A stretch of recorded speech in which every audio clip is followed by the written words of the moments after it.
जाधव, जनतेचा आवाज Marathi news channel मध्ये आपले स्वागत।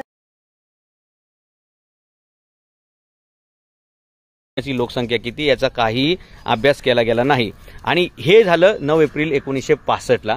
त्याच्यानंतर काय मामला झालाय तो महत्त्वाचा आहे। मंडल आयोगाच्या वेळी मंडलपेक्षाही मोठा घोटाळा या महाराष्ट्र राज्यामध्ये आरक्षणाच्या भानगडीमध्ये झाला आणि तो घोटाळा 23 मार्च 1983 ला झालेला आहे।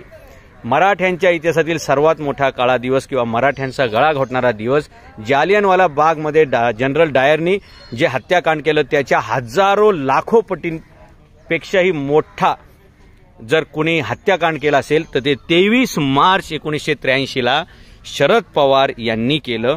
आणि शरद पवार हे महाराष्ट्राचे मुख्यमंत्री असताना त्यावेळी त्यांनी डायरेक्टली ओबीसीचं हे जे 11% आरक्षण होतं त्याच्यामध्ये हे लेवा पाटील, लेवा पाटीदार, लेवा कुणबी अशा 3 जाती फक्त एका ओळीच्या शिफारसीनं एका डेस्क ऑफिसरच्या शिफारसीवरती त्यांनी त्यात ॲड केल्या। ओबीसीचं आरक्षण 11 वरून 14% गेलं होतं, ते त्यांनी शरद पवारांनी डायरेक्टली 14 वरून 30% केलं। आणि घटनेची आरक्षणाची जी मर्यादा आहे सुप्रीम कोर्टाने दिलेली 50% पर्यंत आरक्षण नेलं।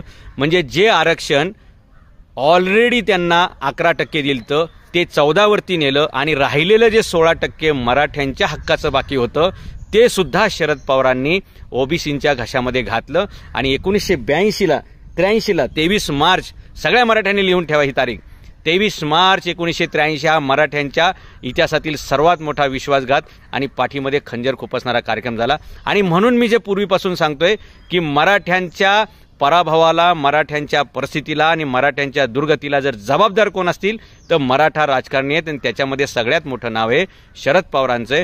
शरद पवार 4 वेळा मुख्यमंत्री होते, कधी मराठ्यांचं त्यांनी भलं केलं नाही। कुठल्याही शिवजयंतीच्या कार्यक्रमाला ते नसायचे आणि कोणत्याही शिवचरित्राच्या गोष्टीला पुढे जाण्यासाठी त्यांनी कधी मदत केली नाही।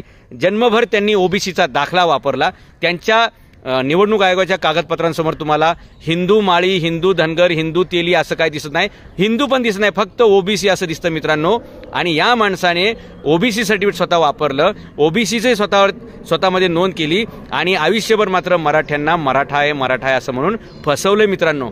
म्हणजे आणि मराठ्यांचा इतिहास आहे, औरंगजेब समोरून चालून आला तर 27 वर्षे संघर्ष करून त्याला हरवण्याचं काम मराठ्यांनी केले, पण हे सोबत राहून बगलेमध्ये सुरा खुपसायचं काम, पाठीमध्ये खंजीर खुपसायचं काम शरद पवारांनी केलं 1983 ला। आणि तिथेच मराठा समाजाचा सगळ्यात मोठा विश्वासघात झाला। मराठा समाजाचा खऱ्या अर्थानं आर्थिक, सामाजिक आणि शैक्षणिक प्रगतीचा खून तिथं पाडला गेला। मराठ्यांच्या या सगळ्या प्रगतीचा कडेलोट झाला आणि मराठा समाज एक समृद्ध समाज ते विपन्न समाज इथपर्यंतचा सगळा प्रवासाला सगळ्यात मोठा जबाबदार घटक जो कोण असेल तर शरद पवारांचा हा निर्णय।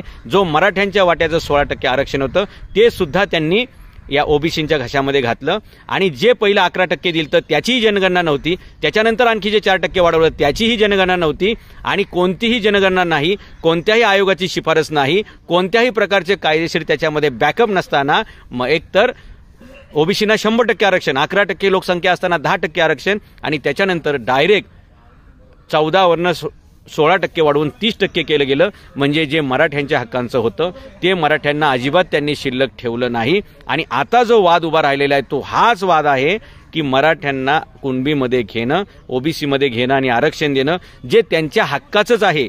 म्हणजे 23 मार्च 1983 ला जे आरक्षण 16% मराठ्यांना मिळायला पाहिजे होतं ते शरद पवारांनी कटकारस्थान केलं, मराठ्यांच्या पाठीमध्ये खंजीर खुपसला आणि ते ओबीसींच्या घशात घातलं। आणि याचा अर्थ असा होतो की जे ओबीसींचं नव्हतं ते सुद्धा ओबीसींनी लाटलेलं आहे आणि जे मराठ्यांचं हक्काचं होतं त्याच्यावर यांनी डल्ला मारलेला आहे। चॅनलला सबस्क्राइब करा, बेल आयकॉन बटन दाबा, लाईक करा, शेअर करा। धन्यवाद।